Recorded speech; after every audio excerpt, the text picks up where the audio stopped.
Hi, I'm Jen, and you're listening to the Shadow Sanctuary, where I dig into the history of haunted locations to try and find a correlation between historical fact and paranormal experience. Is there a reason for the haunting? Why does energy stay? Keep listening to find out more. Welcome to the Shadow Sanctuary. I'm your host, Jen, and here we are at the end of April, another month gone.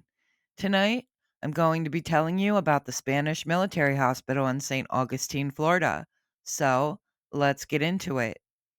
Founded in 1565, St. Augustine is the oldest continuously occupied settlement of European and African American origin in the United States.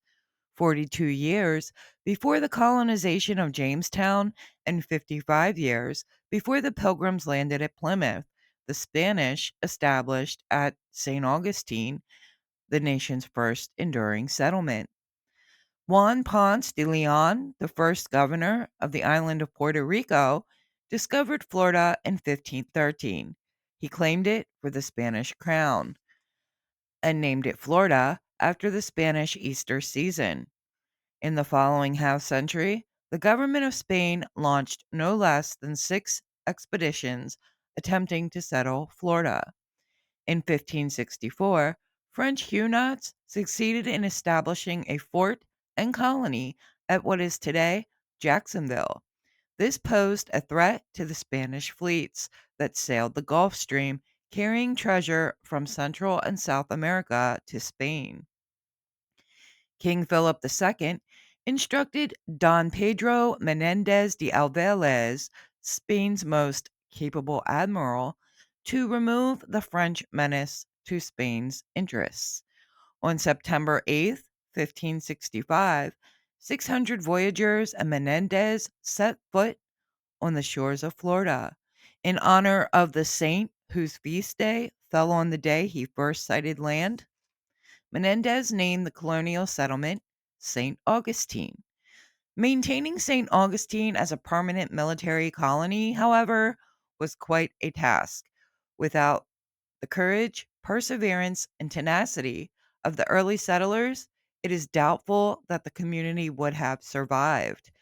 English pirates pillaged and burned down the town on several occasions.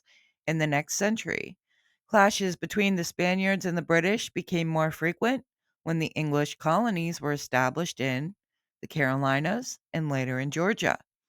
As a consequence, the Spanish moved to strengthen their defenses. Beginning in 1672, construction of a permanent stone fortress, the Castillo de San Marcos, was brought to completion late in the century, just in time to meet an attack by British forces in 1702. In 1740, an even stronger attack on St. Augustine was mounted by the governor of the British colony of Georgia. The Treaty of Paris in 1763, ending the French and Indian War, gave Florida and St. Augustine to the British. A second Treaty of Paris in 1783 returned Florida to Spain.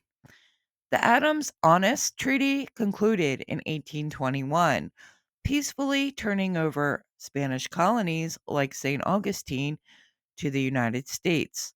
For the next 24 years, East Florida and St. Augustine remained a territorial possession of the United States, and in 1845, Florida actually became a state. In 1791, the Spanish government purchased the building that would become the Spanish Military Hospital for St. Augustine's military personnel. The building was reconstructed by the St. Augustine Historical Society and Preservation Commission in the 1960s. The Spanish Military Hospital is now a museum that gives visitors a chance to learn about medical practices and procedures in the colonial Spanish period of St. Augustine. It is said that the hospital is built upon a Timucan burial ground.